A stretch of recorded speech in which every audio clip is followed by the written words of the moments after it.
Good morning, everyone. Very pleased to have you all.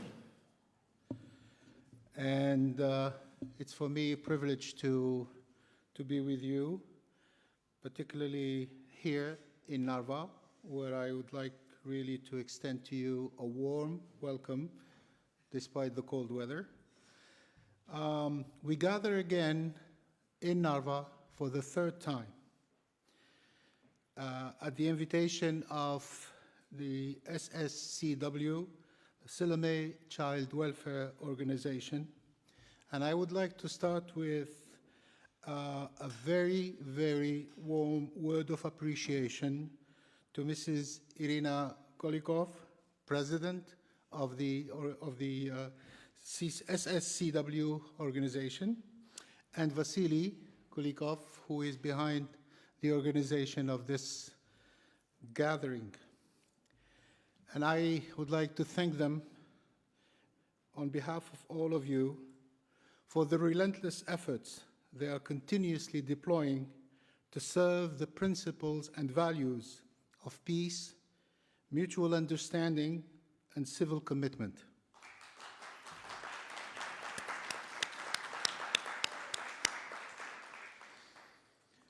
But I would like also to recognize their team behind them, who works also relentlessly and accomplishing great performances with a very keen sense of responsibility and volunteerism that I have always, in the last 10 years of my association with them, I have always seen in each and every one of them.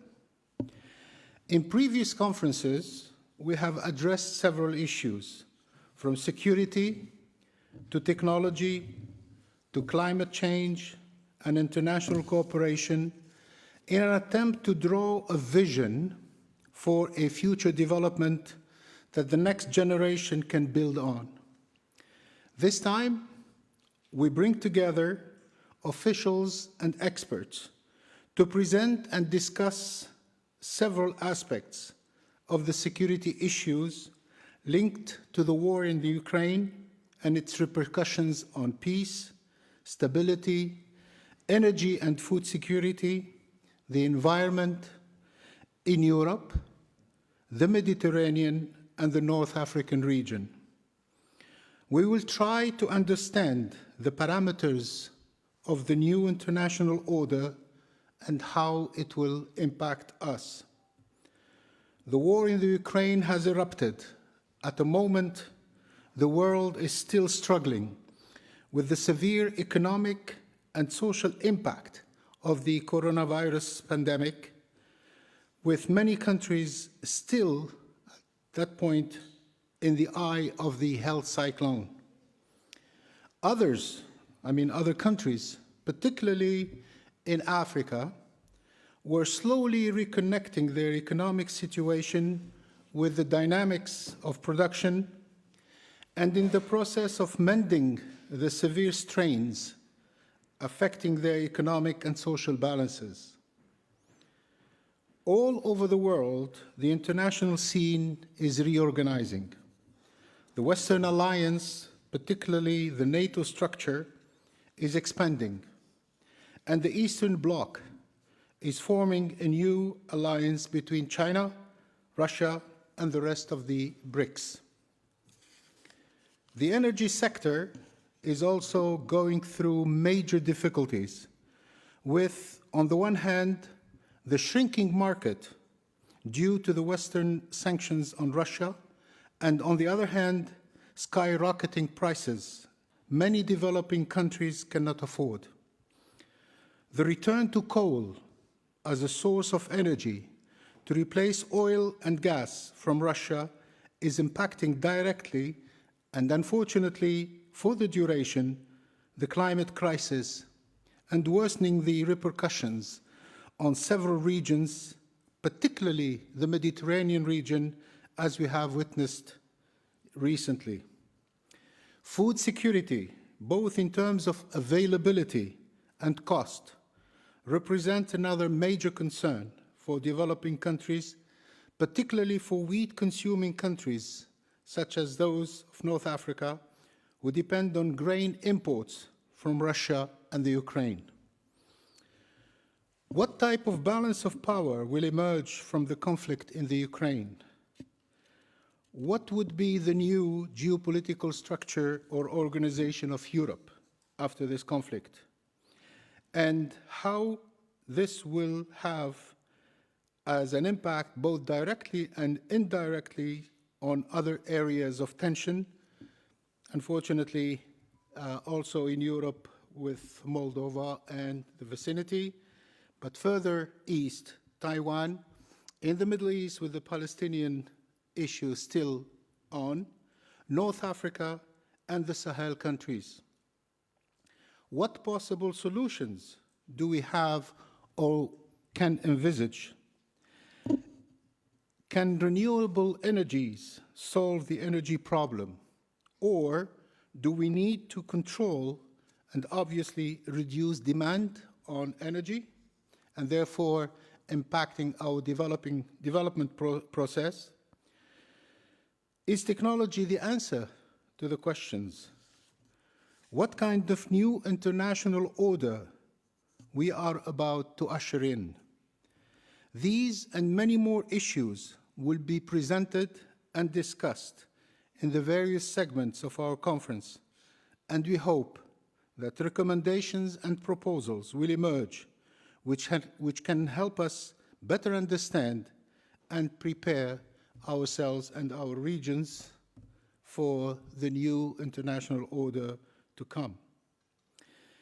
Without further delay, I would like to call on Gert Antsu, Director of Ukraine, Moldova, and South Caucasus Division at the Ministry of Foreign Affairs of Estonia, to give his welcoming or opening remarks.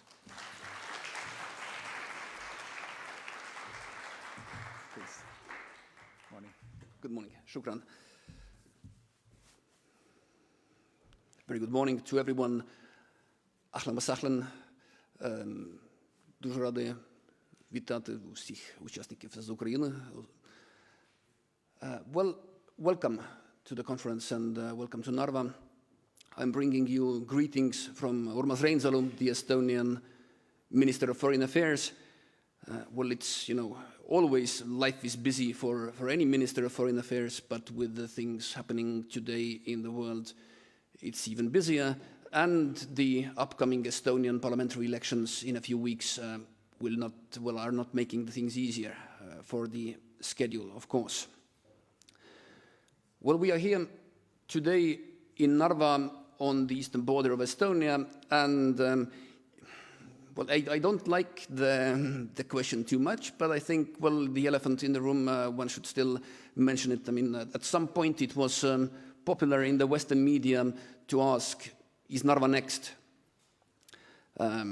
People have looked on the map. It's a short name. They managed to read the name of the city and made some conclusions. I'm sure the people in Narva are sick and tired of that talk, but you will certainly have time to look around in Narva during the conference or in the evening hours, and I'm sure you will see a vibrant, developing city firmly anchored in Europe, in the European Union, and in a NATO country.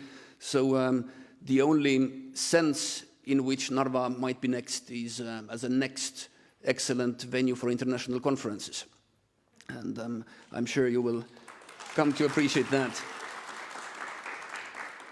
I would like to thank the organizers for putting together a diverse and interesting program, and obviously discussions on international politics.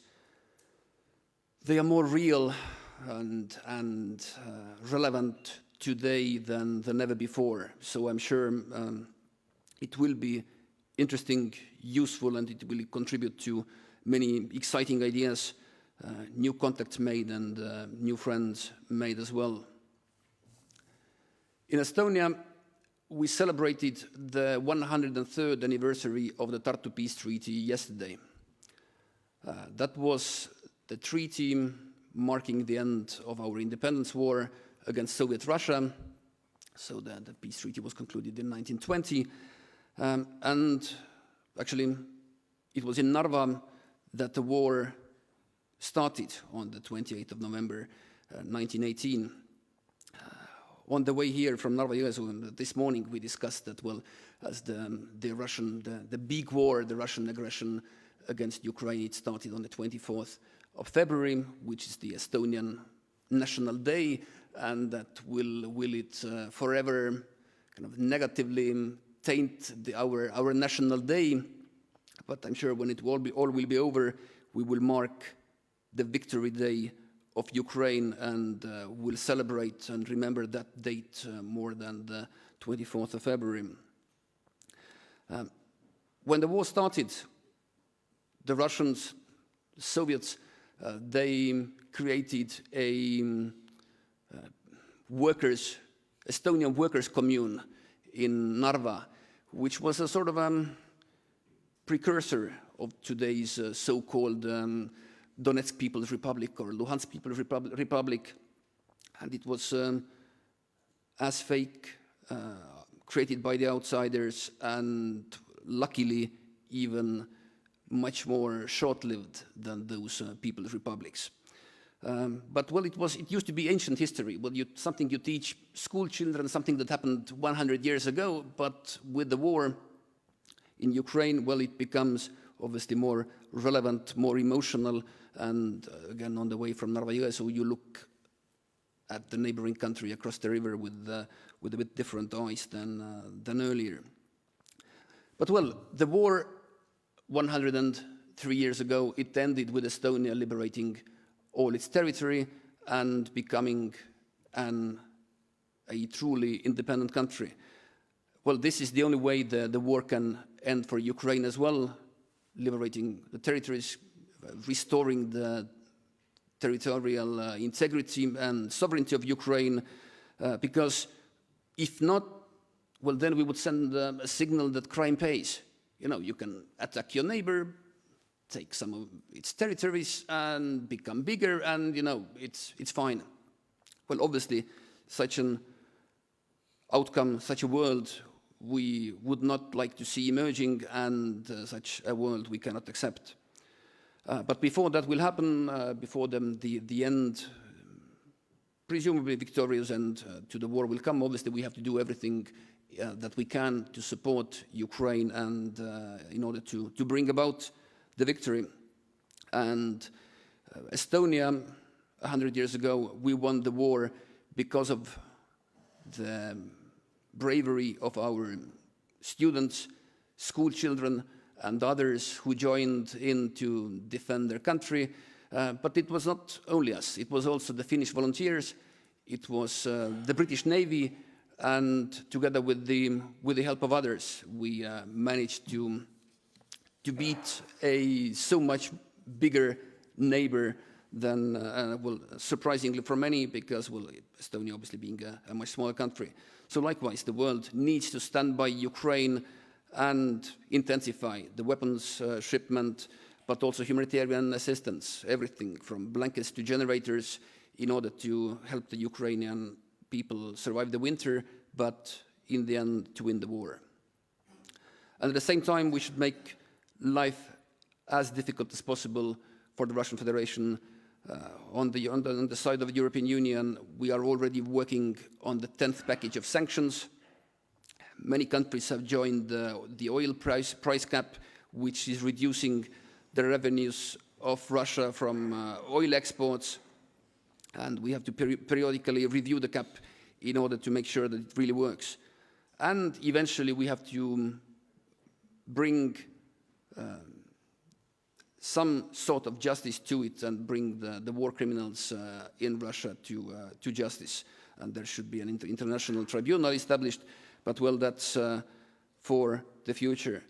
I know there are many topics at this conference, but still, currently in the world and for the Estonian foreign policy, Ukraine obviously remains by far the most important topic, hence also I was concentrating on that. But I wish you fruitful discussions at the conference on the topic of the current war and on the multiple other topics. I'm sure you will enjoy that and have a